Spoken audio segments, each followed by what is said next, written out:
Assalamualaikum warahmatullahi wabarakatuh.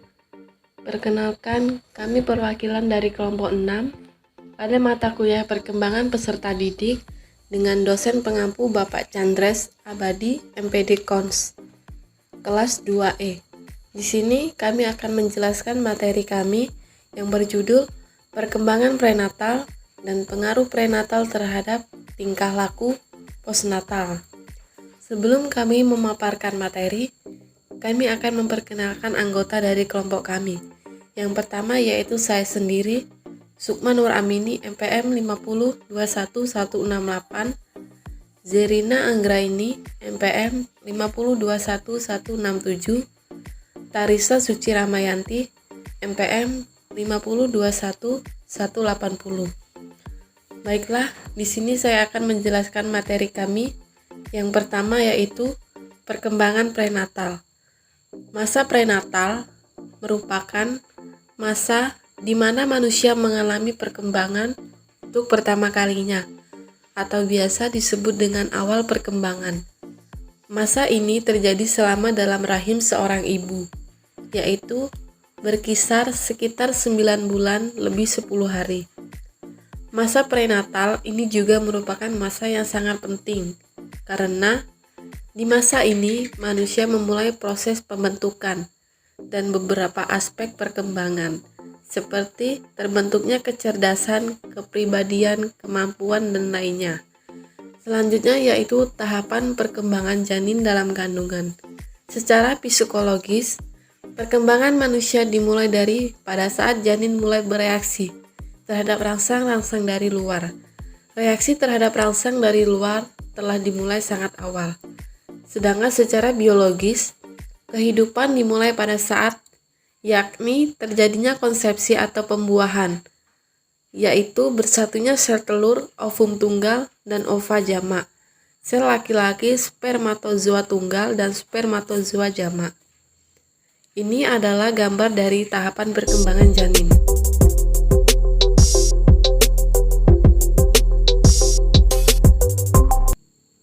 Perkembangan janin terjadi dalam 3 tahap. Yang pertama yaitu tahapan germinal. Tahapan germinal terjadi sejak pembuahan sampai 2 minggu. Zigot membelah diri dan menjadi lebih kompleks. Kemudian menempel pada dinding rahim menjadi tanda awal masa kehamilan. Zigot memasuki masa pembelahan dan duplikasi sel cepat atau mitosis. Bentuk yang semula kumpulan sel yang berbentuk bola berubah menjadi bulatan yang berisi cairan dan disebut blastosista. Blastosista ini mengapung bebas dalam rahim selama 1-2 hari, lalu melekat di dinding rahim. Hanya sekitar 10-20% dari telur yang dibuahi yang dapat menyelesaikan tugas penting melekatkan diri pada dinding rahim dan menjadi sebuah embrio. Selanjutnya yaitu tahapan yang kedua, yaitu tahapan embrionik. Tahapan kedua, masa kehamilan ini dimulai dari 2-8 minggu. Organ dan sistem tubuh utama berkembang pesat. Ini adalah masa kritis saat embrio paling rentan terhadap pengaruh destruktif dari lingkungan prenatal. Sistem atau struktur organ yang masih berkembang pada saat terpapar lebih mungkin untuk terkena efeknya. Cacat yang terjadi pada saat kehamilan. Tahapan selanjutnya tidak lebih serius. Yang ketiga yaitu tahapan fetal. Tahapan ketiga masa kehamilan ini dimulai dari 8 minggu sampai dengan masa kelahiran. Selama masa ini, janin tumbuh dengan pesat sekitar 20 kali lebih besar daripada ukuran panjangnya, dan organ sekaligus sistem tubuh menjadi lebih kompleks.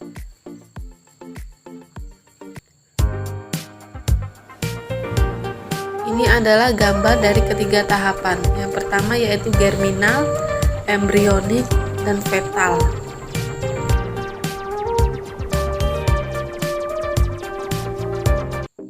Adapun pengaruh prenatal terhadap tingkah laku postnatal. Sebelumnya saya akan menjelaskan masa postnatal terlebih dahulu. Postnatal adalah masa sesudah kelahiran atau masa di mana bayi sudah keluar dari dalam kandungan.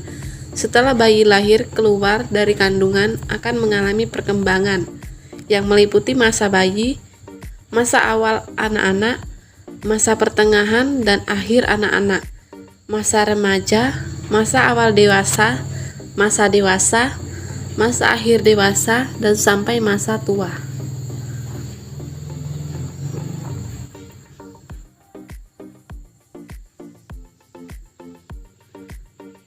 Faktor-faktornya yaitu yang pertama faktor lingkungan, faktor ekstern yang diperkirakan mempengaruhi tingkah laku postnatal antara lain sinar ronsen dapat mempengaruhi tingkah laku motorik, gerak bebas, pembuangan, aktivitas, dan belajar diskriminatif. Akibat penyinaran memiliki hubungan dengan usia kehamilan. Makin banyak dosis penyinaran, semakin buruk akibatnya. Selanjutnya yaitu pemakaian obat-obatan. Pemakaian obat-obat penendang seperti softenonatol, thalidomid dapat mengakibatkan cacat berat. Penelitian antara tahun 1959 sampai 1962 menemukan bahwa cacat yang disebabkan thalidomid terjadi antara hari ke-34 dan ke-50. Jadi, antara minggu ke-5 dan ke-7 usia kehamilan. Selanjutnya yaitu ketegangan emosional. Ketegangan emosional dapat berpengaruh pada kenaikan aktivitas yang sangat menyolok pada fetus. Penelitian pernah dilakukan, membuktikan bahwa wanita dengan susunan saraf otonom yang labil mempunyai fetus yang paling aktif. Fetus yang aktif pada waktu dilahirkan memiliki berat badan yang kurang serta menunjukkan masalah-masalah makan.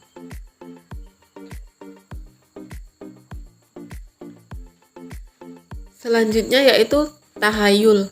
Tahayul di Indonesia menjadi masalah, terutama mengenai pengaruh tingkah laku orang tua terhadap bayi yang akan dilahirkan.